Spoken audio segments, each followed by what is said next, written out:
এটা হচ্ছে আজকে দুপুরের আজকে রাতের খাবার।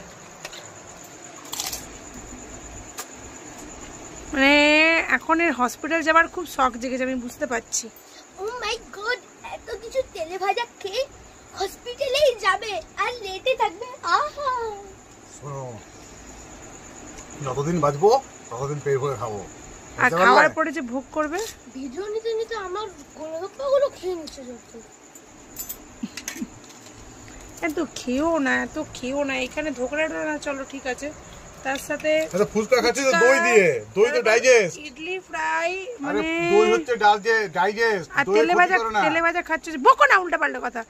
সব সময় এত মানে উল্টা পাল্টা খাওয়া এখন শুরু করেছে, মানে আমি পাগল হয়ে যাচ্ছি লোকটাকে নিয়ে, পাগল হয়ে যাচ্ছি। যখন খেতে চাইতাম না তখন মতো খাও খাও খাও, আমি খেতে চাইছি আমরা খাবো না, খাও না। মোটেও তোমাকে বলি না, আর তুমি কখনো এরকম হয় না যে তুমি আবার খেতে চাও না, ফালতু কথা একদম বলবে না। আরে খারাপ জিনিস থোড়ি না কিছু খাচ্ছি, তো খারাপ, এটা কি ভালো খাবার? তো ভালো মন্দ বানাও, তাহলে যাও ভালো করে বিরিয়ানি বানাও। হ্যাঁ, তো বিরিয়ানিটাকে সুস্বাস্থ্যকর খাবার, ওগুলো মানুষ মাঝে মধ্যে খায়, ঠিক আছে।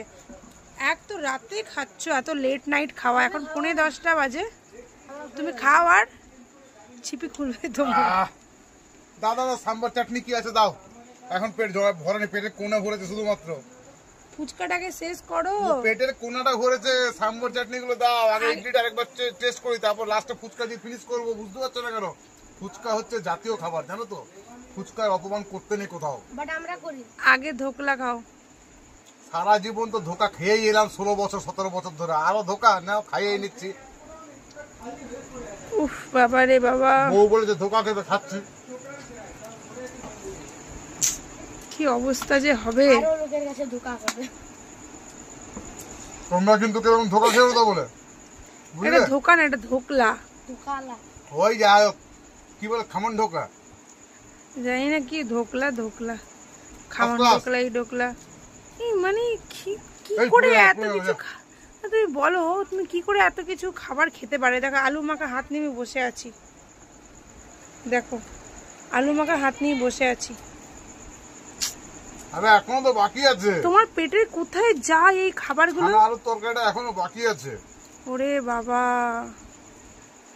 আমার শাশুড়িকে বললাম ছানা আলুর তরকারি বানাতে, উফ, আর আমার লেট হয়ে যাবে এখন আমি রান্না করে গেলে।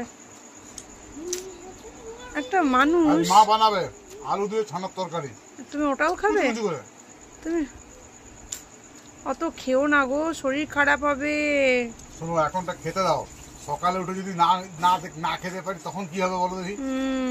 সকালে উঠে আবার দেওঘর যাচ্ছ তুমি? হ্যাঁ, তো নিঃশ্বাসের বিশ্বাস নাই, কথাতেই আছে, পেট ভরে খেতে দাও। শোনো, ওটা পেট ভরে খাই না, তুমি ভালো করে জানো। ওরে বাবা, কোন বেলাটা তুমি পেট ভরে খাও না? রাত্রেবেলা পেট ভরে খাই। ঢপবাজ লোক, সকালেও খেতে ছাড়ে না, দুপুরেও খেতে ছাড়ে না, সন্ধ্যাবেলাও খেতে ছাড়ে না, রাতেও খেতে। সকালে প্রায় দিনই চিড়া ভাজা খাই। খাও তো, আরে তো খাও তো, কিছু তো খাও তো, না খাও না ভালো করে কেন বলছো? দাও দাও দাও, সাম্বার চাটনি কি দেবে দাও। টাটা বলে দাও। টাটা পরে বলবো, আগে খাবারটা দাও দেখি। আচ্ছা টাটা টাটা, হ্যাঁ আমি খাবারটা খেয়ে নি, পরে হবে।